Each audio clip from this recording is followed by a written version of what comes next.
You didn't fall out of love overnight, and they didn't either.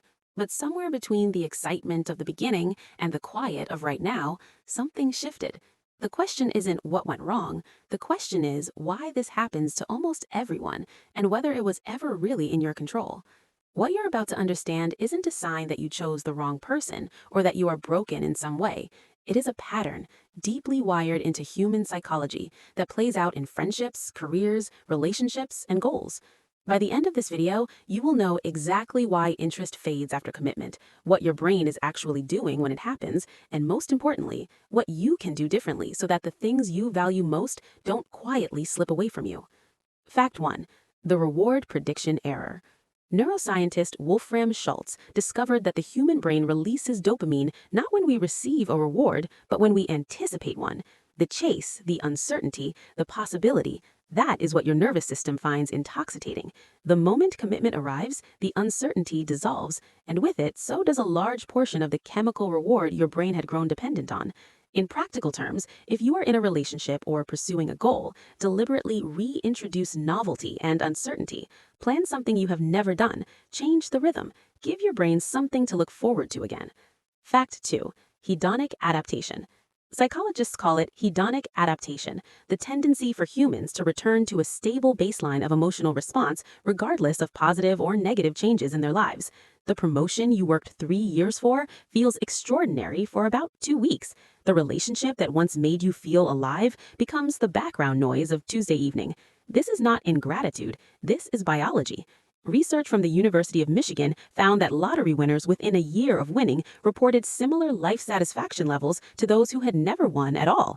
The practical lesson here is to practice what psychologists call savoring, deliberately slowing down and consciously appreciating what you have before your mind normalizes it into invisibility.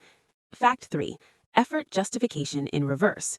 Leon Festinger's research on cognitive dissonance showed us that human beings assign more value to things they have worked hard to obtain.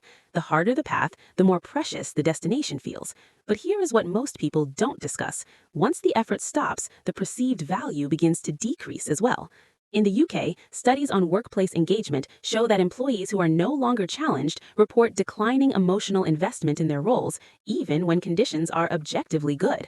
Keep investing effort into the things you have committed to. Effort is not just the path to something valuable, it is what continues to make that thing feel valuable over time. Fact 4. The Zeigarnik Effect. Soviet psychologist Bluma Zeigarnik found that people remember and think about unfinished tasks far more than completed ones. Your mind is drawn to open loops, to mystery, to incompletion. Before commitment, another person or goal represents an open story. After commitment, your brain registers it as resolved and unconsciously begins to redirect its attention elsewhere toward the next open loop. You see this in how quickly a conversation partner becomes more interesting the moment they seem slightly unavailable. Understanding this effect allows you to resist its pull consciously. Recognize when your attention is drifting toward novelty simply because something feels unfinished rather than because it is genuinely more meaningful. Fact 5. Identity assimilation. Psychologist Arthur Aaron's self-expansion model suggests that in the early stages of a relationship or commitment, we experience intense growth. We are absorbing new perspectives, new experiences, a new sense of self. That expansion feels electric. But over time, as the other person or goal becomes integrated into our identity, the expansion slows. They are no longer new information. They are part of who we are. And the brain, always seeking growth, begins looking outward again. The remedy is intentional growth within the commitment itself, learning something new together, building toward a shared goal, allowing each other to continue evolving rather than settling into fixed roles. Here is what all of this tells us. Fading interest is not a verdict on your character or your choices. It is the natural consequence of how the human mind processes reward, familiarity, and growth. The brain was never designed to sustain the same intensity indefinitely. It was designed to seek, to adapt, and to move.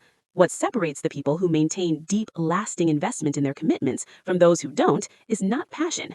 Passion is a beginning. What sustains things is awareness. The awareness to recognize when your biology is pulling you toward the next shiny open loop, and the conscious decision to keep choosing what already matters to you, with intention, with effort, and with presence. If something in this video made you pause and think, that's worth holding on to. Share it with someone who might need to hear it. And if you want to keep understanding the quiet forces shaping your decisions in your relationships, this channel is where that conversation continues.